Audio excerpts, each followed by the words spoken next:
Kevin Knight is the new TNT champion, Jon Moxley has defeated Will Ospreay, and the Devil MJF has beat Kenny Omega. That and so much more as we go over AEW Dynasty. We open up the night with the Young Bucks versus Kazuchika Okada and Konosuke Takeshita. Early on, it seems like Okada and Takeshita seem to be on the same page. Don Callis would try to take out Matt Jackson's eyes with the help of Takeshita. Okada would put on the Young Bucks gear taunting them, and then he acts like Matt's brother to get tagged in. The Young Bucks would have both men in a sharpshooter, and it looks like Okada's gonna tap. But Takeshita would slap him to stop him from tapping, and it turns into an all-out slapping match between these two. Takeshita would hit Matt with an avalanche German suplex. Matt Jackson would sunset flip Takeshita into a triple German suplex. Takeshita and Okada's teamwork wouldn't last long as the two would start slugging it out. Takeshita goes for the power drive knee but accidentally hits Okada with it, and Okada goes for the Rainmaker and hits Takeshita with it. The Young Bucks would go for the Meltzer driver, but Takeshita would hold Matt's legs. But Takeshita thinks about it, and he lets the Bucks hit the Meltzer driver to win the match. And after the match, Takeshita would flip off Okada while he's lying on the ground. What a great opener this match was. The Young Bucks are an all-time tag team, and if Okada and Takeshita could work together, they could be a dangerous team. Next up is Chris Jericho versus Ricochet. Ricochet would hit Jericho with a Death Valley driver on the apron. Ricochet would go for a shooting star press, but Jericho would catch him with a code breaker. But in the end, Ricochet would put Jericho away with a line salt. And this match was fine. It went on way longer than it should have, and it honestly could have been left off the card entirely. Next up is Andrade El Idolo versus Darby Allin. Andrade would hit his signature rope pose, but Darby throws himself at Andrade like a battering ram. Darby would hit a coffin drop from the top rope onto the outside. The fight would spill into the crowd, and Darby Allin would hit a drop kick on the stairs. Andrade would suplex Darby into the corner. Andrade would suplex Darby from the ring onto the floor, and in the end, Darby will be able to surprise Andrade with a roll-up to pick up the victory. Now Darby will face the winner of the World Championship match tonight, and Andrade would surprisingly shake Darby Allin's hand. Great match between these two. Next up is FTR versus Christian Cage and Adam Copeland for the AEW World Tag Team Championships. Cash would bring out one of the championships and look to hit Cope, but Cage would hold the championship. But when they let go, it would hit Cope in the face, busting him wide open. FTR would hit the Shatter Machine, but Christian Cage would throw Stokely to break up the pin. FTR would take out Christian and throw him into the Timekeeper's area, and now Cope would be all by himself, pouring blood, fighting as much as he can. But in the end, FTR would put down Copeland with a Shatter Machine to pick up the victory and retain their tag team championships. I honestly thought Cope and Cage would win here. I mean, this is in Canada. I thought they would have hometown advantage plot armor. Next up is the Casino Gauntlet match to determine a new TNT champion. This comes after the unfortunate news that Kyle Fletcher's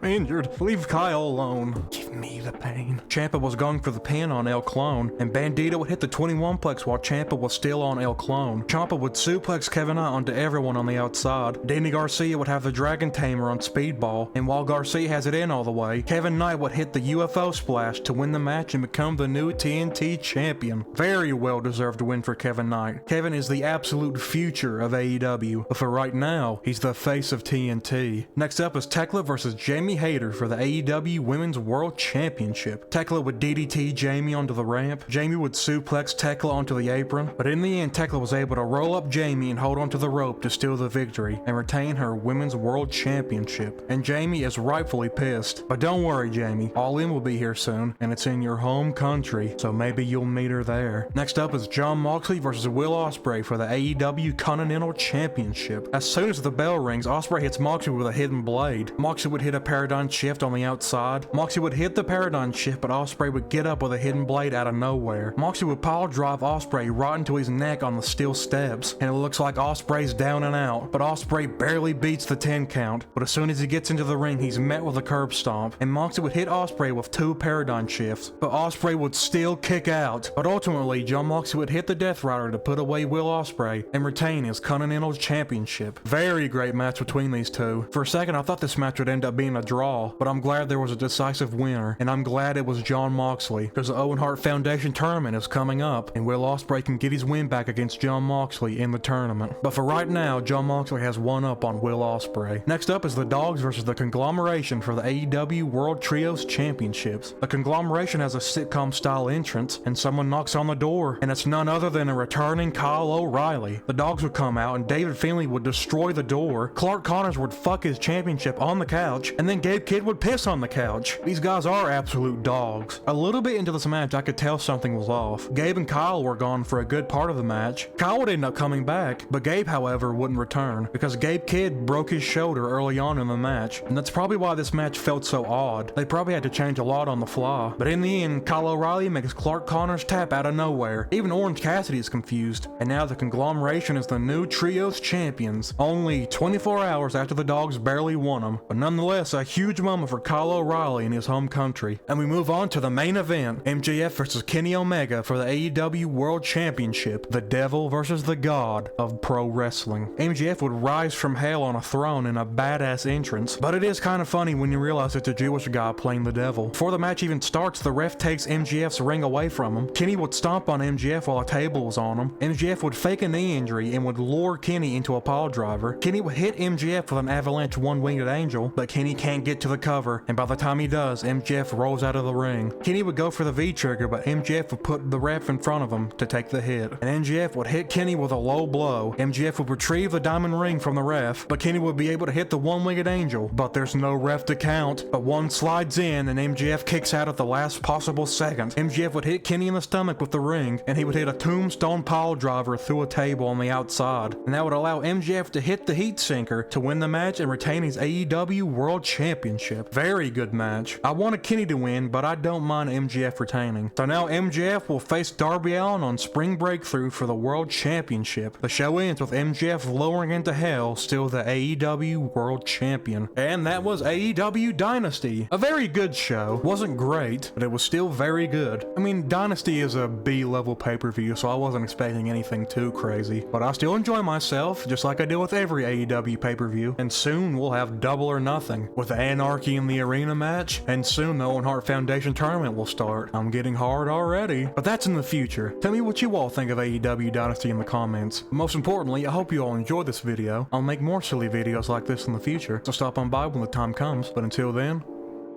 be careful.